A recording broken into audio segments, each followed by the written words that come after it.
MA পরীক্ষার পর বাড়ি ফিরতেই পারমিতা শুনল বাবার ঘোষণা। আগামী 15 দিন পর নাকি তার বিয়ের দিন ঠিক হয়েছে। বাবার মিষ্টি করে ঘোষণা মানেই আদেশ। এই আদেশের কোনো অবস্থাতেই যে নড়চড় হবে না, এটা পারমিতা খুব ভালো করেই জানে।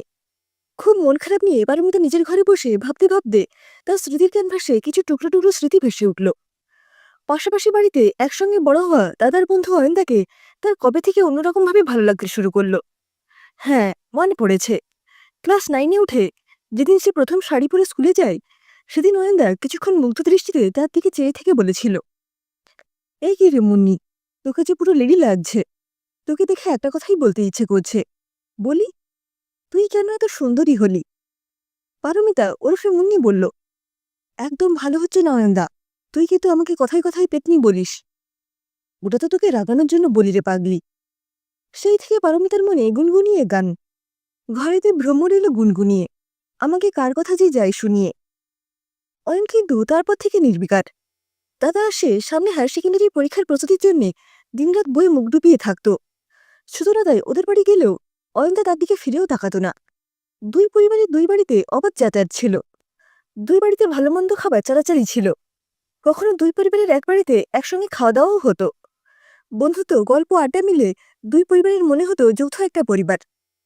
পারমিতা তার দাদার ঘর গুছিয়ে দেওয়ার সঙ্গে অয়নের ঘরটাও মাঝে মাঝে গুছিয়ে দিয়ে আসত। ভাবতো নিশ্চয়ই আজ অয়নদা সাজানো ঘর এলোমেলো বইপত্র গোছানো দেখে খুব খুশি হয়ে তাকে চকলেট দিয়ে বলবে, বাহ মুন্নি, তুই তো খুব কাজের হয়েছিস। কোথায় কি? শেষে মাকে চিৎকার করে বলতো, মা, আমার বই কি হাত দিয়েছে? মা বলতো, কি হয়েছে? চিল্লিয়ে বাড়ি মাথায় করছিস কেন?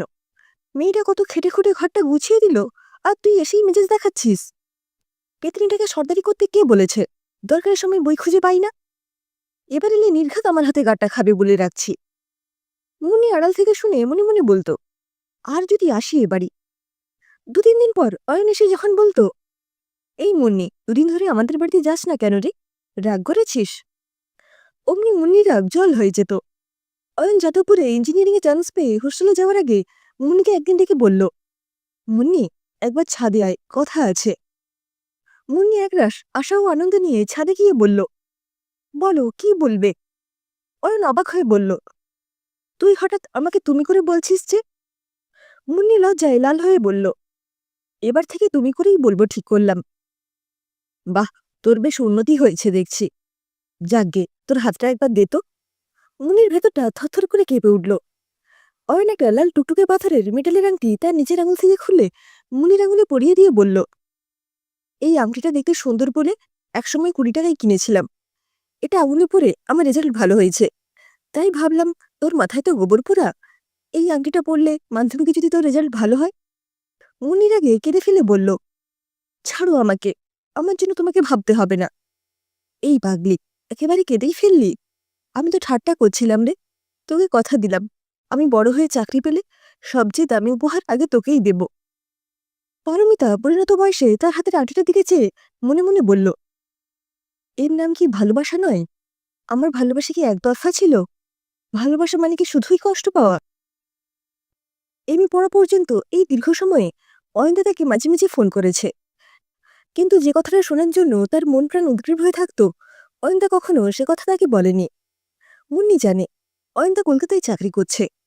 তা দাদা হায়ার সেকেন্ডারি পাস করে ইংরেজি অনার্স নিয়ে পড়ে পরবর্তীতে বহরমপুরে কেএন কলেজে অধ্যাপনা পেয়েছে। এখন বাড়ি থেকেই চাকরি করে। অয়ন্দা কি জানে তার বিয়ে ঠিক হয়েছে? যদি না জানে, একবার ফোন করে শেষবার কি দেখবে?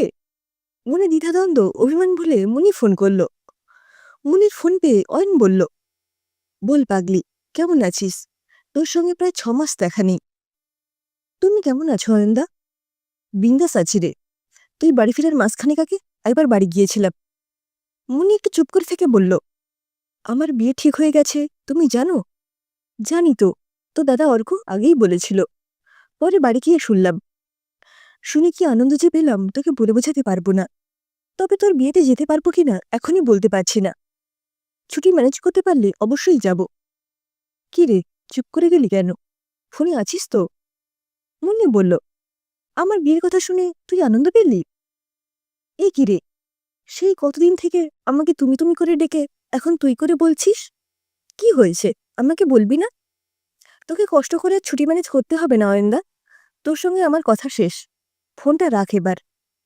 মুন্নি ছুটে হাঁপাতে হাঁপাতে দাদার কাছে এসে বলল, দাদা, আমার বিয়ের ব্যাপারটা তুই অনেক আগে থেকেই জানতিস? অর্ক বলল, মানে বাবা মায়ের আলোচনা শুনে বুঝেছিলাম। তুই জেনেও কোনো প্রতিবাদ করিসনি? কেন রে, তোর কি কাউকে পছন্দ ছিল? কই, আমাকে কখনো বলিসনি তো। না, তা কেন, চেনা নেই জানা নেই, তাছাড়া ছেলেটাকে বা তার পরিবারকেও তো আমি দেখিনি। এইরকম মধ্যযুগীয় প্রথায় একেবারে বিয়ে ঠিক হয়ে গেল, এটা তুই মানতে পারলি? অর্ক বলল, বোন, তুই তো আমাদের রয়্যাল বেঙ্গল টাইগার বাবাকে জানিস, তাছাড়া তার বাঘিনী স্ত্রী মানে আমাদের মারও এর ব্যাপারে পূর্ণ সমর্থন ছিল। তাই বলে তুই প্রতিবাদ করবি না? মুন্নি, আমি তো বাবার কাছে নেহাতি নিরীহ ছাগ শিশু, চিরকাল ঝামেলা থেকে আমি শতহাত দূরে থাকি। তবে ভাবিস না, অপরিচিত পরিবার নয়, বাবার বাল্যবন্ধুর ছেলে, তোকে ছোটবেলায় তারা দেখেছে। ছেলেটা কি হ্যান্ডসাম, টল, ব্যাঙ্গালোরে চাকরি করে। মন খারাপ করিস না, দেখিস তুই সুখী হবি। কয়েকদিন পর অয়নদের বাড়ি থেকে তাকে বাবা মা দাদা সমেত আইবুড়ো ভাত খাওয়ার নিমন্ত্রণ করল। মুনি ও বাড়ি গেলে অয়নের মা বলল, আয় মা, আমি আজ নিজে হাতে তোর সব পছন্দের পদ রান্না করেছি। মুনি বলল, কাকিমা, তোমাদের বাড়িটা কি নতুন রং করালে? হ্যাঁ রে মা, আসলে পরের মাসেই তো অয়নেরও বিয়ে ঠিক করেছি, ওরা অয়নকে আশীর্বাদও করে গেছে। মুনি আকাশ থেকে পড়ার মতো মুখ করে বলল, অয়নদের বিয়ে ঠিক করে ফেলেছ? অয়নদের নিজে মেয়ে দেখেছে? ও বাবা, তুই তো জানিসই মা, সে কেমন ছেলে, তার মত না নিয়ে আমি বিয়ে ঠিক করতে পারি? বেলা হয়ে গেল, এবার খেতে বস মা। খেয়ে উঠে একবার অয়নের ঘরে গিয়ে দেখিস, সে নিজে পছন্দ করে নতুন ফার্নিচার দিয়ে কেমন ঘর সাজিয়েছে। একটু অপেক্ষা কর মা, এই দেখ, তোর জন্য খুব সুন্দর একজোড়া কানের দুল কিনে রেখেছি, দুলটা পরে খেতে বস। আমাদের তো মেয়ে নেই, সেই ছোটবেলা থেকে তোকে আমরা মেয়ের মতোই ভালোবাসি মা। মুনির একথা শুনে গা জ্বলে গেল, মনে মনে বলল, ছেলের বিয়ের আনন্দে আহ্লাদেই কেমন গলে গলে পড়ছে দেখো। মেয়ের মতো ভালোবাসে না ছাই, শত্রু শত্রু, সবাই তার শত্রু। না হলে নাকের ডগায় আমি থাকতে দেখতে পাই না? কেন আমাকে তাদের ছেলের বউ করতে পারতো না? যার সঙ্গে বিয়ে ঠিক করেছে সে কি টানাকাটা পড়ি? আর আমার বাবা মা দাদাকে দেখো, কেমন হেসে হেসে গদগদ হয়ে গল্প করছে। খাওয়ার পর আর তিলমাত্র না দাঁড়িয়ে মুন্নি বলল, আমি বাড়ি গেলাম কাকিমা। আরে, এখনই কি যাবি? অয়নের ঘরে একটু গড়িয়ে নে না মা, ও বাড়িতে এখন কেউ নেই রে। ওরা সবাই এখানে যতক্ষণ খুশি থাকুক না, আমি বাড়ি যাব। কারো সাজানো ঘরে বিশ্রাম করার আমার বিন্দুমাত্র ইচ্ছে নেই। বেশ, তবে একটু দাঁড়িয়ে যা। অয়ন মনে হয় বিয়েতে আসতে পারবে না, ওর দেওয়া উপহারটা নিয়ে জামা, বলে একটা রঙিন কাগজে প্যাক করা একটা সুন্দর প্যাকেট তার হাতে ধরিয়ে দিল। মুনি বাড়ি ফিরে একবার ভাবলো প্যাকেটটা আলমারিতে ফেলে রাখবে, শেষ পর্যন্ত কৌতূহলে রঙিন কাগজ ছেড়ে প্যাকেটটা খুলেই ফেলল। একটা বড় সোনার কেশের মাথায় বড় বড় করে লেখা, পাগলি, শুধু তোর জন্য। কেসটা খুলতেই ঝলমল করে উঠল ডায়মন্ডের লকেট দেওয়া সুন্দর সোনার একটা চেন। মুনির আগে হিসিস করে বলল, বিশ্বাসঘাতক একটা, তোর এই চেন আমি তোর বউকে ফিরিয়ে না দিয়েছি তো কি বলেছি? বিয়ের দিন মুন্নি সকাল থেকে কেঁদে কেঁদে চোখ মুখ ফুলিয়ে ফেলল।